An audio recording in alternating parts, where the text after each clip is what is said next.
Après plus de 6 mois de trajet interminable dans cette capsule, nous amorçons notre descente sur la planète B612. L'atterrissage se déroule sans encombre. Pour la première fois, des êtres humains foulent le sol de cette planète aride. Cependant, le temps n'est pas à la liesse. Nous savons que nous n'avons pas de temps à perdre. Il faut de toute urgence mettre en place les installations vitales. La première préoccupation, c'est l'eau et l'énergie. Qu'à cela ne tienne, les ouvriers de la mission débutent la construction d'un panneau solaire et d'un extracteur d'eau, puis d'un SAS, ainsi d'un générateur de d'eau, qui sera la clé de voûte de cette mission.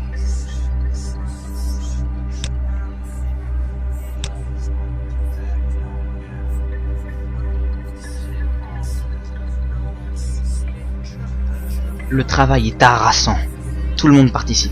J'ai l'impression que mes bras vont tomber à force de porter les caisses de matériaux. Nous sommes rapidement contraints de recycler notre capsule pour faire face à la demande de matériel. Il n'y a plus qu'à prier qu'aucune météorite ne tombe sur ces précieuses caisses. Ou alors, nous aurons perdu avant même que la partie n'ait commencé.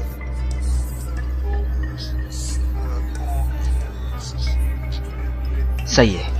Ce fut long, mais le générateur d'eau 2 et le SAS sont fonctionnels, et ils se remplissent petit à petit d'oxygène. C'est une réussite, mais pas le temps de festoyer, il reste beaucoup à faire. Après la construction d'une éolienne qui, d'après les ingénieurs, nous permettront de tenir les besoins d'électricité de la base de nuit, nous entamons la construction d'un réfectoire, qui nous permettra de nous nourrir et de boire surtout. Mais également la construction d'un dortoir. Je suis si fatigué, ça me donne envie. Je décide d'aider à la construction du dortoir. Plus vite c'est fini, plus vite on pourra dormir. Heureusement, les robots affectés à la mission sont d'une aide précieuse. Ils nous sont bien supérieurs, vont plus vite et peuvent transporter des poids plus lourds. Honnêtement, si je pouvais ne pas ressentir la fatigue comme eux, ça serait génial.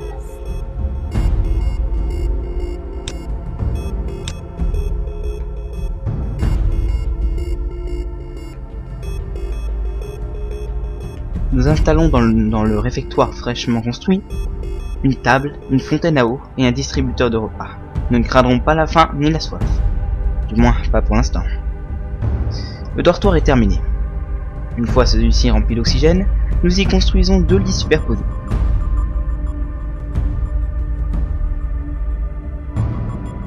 La première partie de la nuit fut calme. Nous profitions de nos nouvelles installations lorsque soudain, un à un, les bâtiments s'obscurcissent. Oh non, nous n'avons plus d'électricité, l'éolienne ne suffit pas. Sans attendre, nous décidons de commencer la construction d'un accumulateur.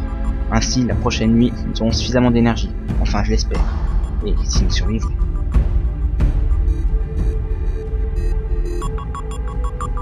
L'accumulateur est terminé. Mais nous avons soif, faim, sommeil. Je prie pour que le jour arrive vite, sans quoi nous mourrons tous de soif ou de faim. Sans électricité, impossible de nous nourrir ou de boire.